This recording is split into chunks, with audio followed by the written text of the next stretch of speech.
Happy birthday to you.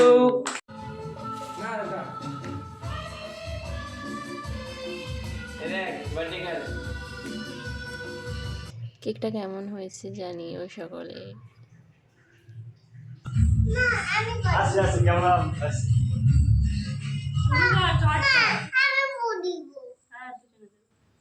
আর এখানে বারবার আমি তাদেরকে জিজ্ঞাসা করছি ক্যামেরা ধরেছিস তো ঠিক করে, বলছে হ্যাঁ হ্যাঁ ধরেছি, তুমি কাটো cake. Happy birthday to you, happy birthday to you, happy birthday dear শিখাদি, হ্যাপি বার্থডে টু ইউ।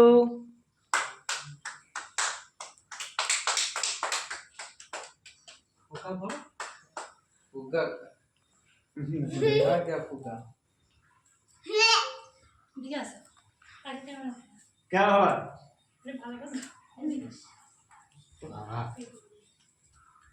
बस चला से काम कर। छुईटा देखो देखो আমাকে দে।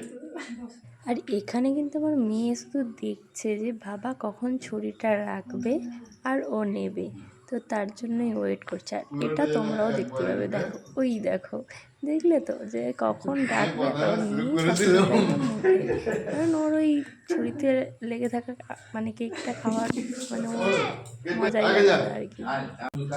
আর এখানে দেখো আমার মেয়ের হাত থেকে যে তখন ছুরিটা নিয়ে নিলাম, কারণ ও প্রত্যেকবারে কেক কাটা মানে ও আগে ছুরিটাকে নিয়ে একটু নাচাটাচাটি করলে তো হবে না, তো মানে মোটামুটি ওটাতে যে কেকটা থাকবে ওকে লাস্টে একটু খেতেই হবে।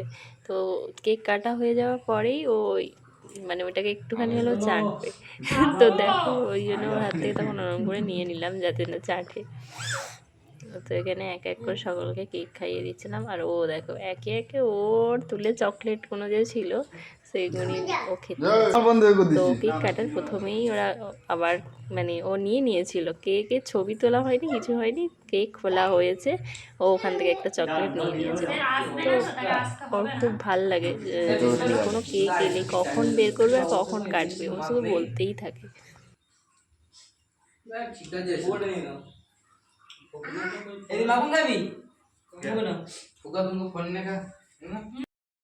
এখানে আর একজন আছে, বলছে আমি ক্যামেরার সামনে যাবোই না, বলেছে কিছুতেই আসছে না। আমি কেক নিয়ে হাতে দাঁড়িয়ে, তারপর এখানে তিনজনে মিলে একটু ফটো তোলা হচ্ছিল।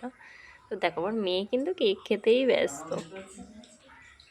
ফটো ভিডিও সব তো হলো, এবার খাওয়া দাওয়ার। জন্মদিনের মেন জিনিস পায়েস, আর এদিকে আছে লুচি, ঘুগনি, সিমাই। আর আজকে নিরামিষ, কারণ মহালয়া, আরও অনেক কিছু ছিল। ভিডিওটা কেমন লাগলো জানিও।